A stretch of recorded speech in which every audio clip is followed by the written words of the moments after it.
वैसे क्वेश्चन कोई खास डिफिकल्ट नहीं है, लेकिन इस क्वेश्चन को करने के लिए जो छोटी छोटी बातें मैं यूज करूंगा उन बातों को आप ध्यान रखोगे तो आपका टाइम बचेगा। पहले मैं क्वेश्चन पढ़ लेता हूँ। Question says that the real part of the complex number this is 1/5 और थीटा के लिए 0 और पाई के अंदर दे रखी है and you have to find the value of this.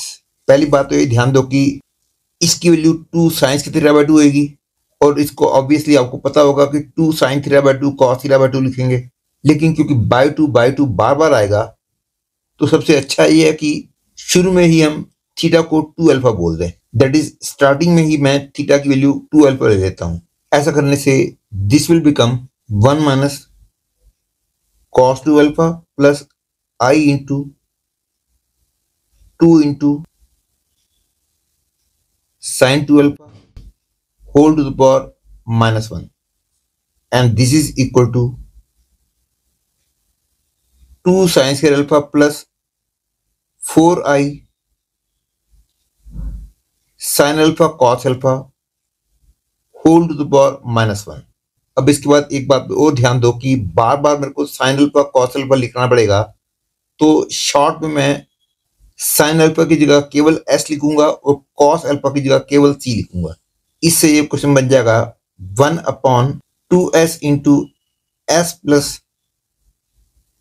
2ic and this is equal to s minus 2ic upon 2s into s square plus 4c square।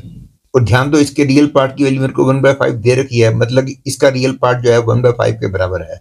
therefore real part of this becomes equal to s upon 2s into s square plus 4c square and that is equal to 1/5। that is I get 2 into s square plus c square plus 3c square equal to 5, क्योंकि ये s से s cut गया है और दोनों तरफ मैंने reverse ले लिया है। और अब इस पूरे की वैल्यू तो क्लियरली 1 है, क्योंकि साइंस के थीटा प्लस कॉस के थीटा 1 होता है। Hence I get 1 plus 3c square equal to 5/2, that is c square equal to 1/2। this implies that c equal to 1/√2 और थीटा को मैंने 2 अल्फा माना था, मतलब कि 2 अल्फा की वैल्यू 0 पाई के अंदर है, मतलब कि अल्फा की वैल्यू 0 और π/2 के अंदर है, इसलिए c की वैल्यू मैं केवल पॉजिटिव वाली ले रहा हूं।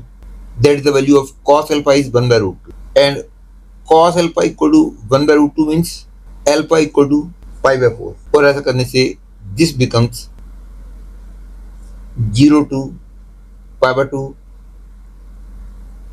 sin x dx। this is equal to minus cos x 0 to π/2 and that is answer 1। वैसे ये बात आपको डायरेक्टली याद रखनी चाहिए कि 0 to π/2 sin x dx की वैल्यू 1 होती है। Similarly 0 to π/2 cos x dx की वैल्यू भी 1 होती है। एरिया चैप्टर के अंदर इस बात का यूज आता है। It is beneficial if you remember this directly.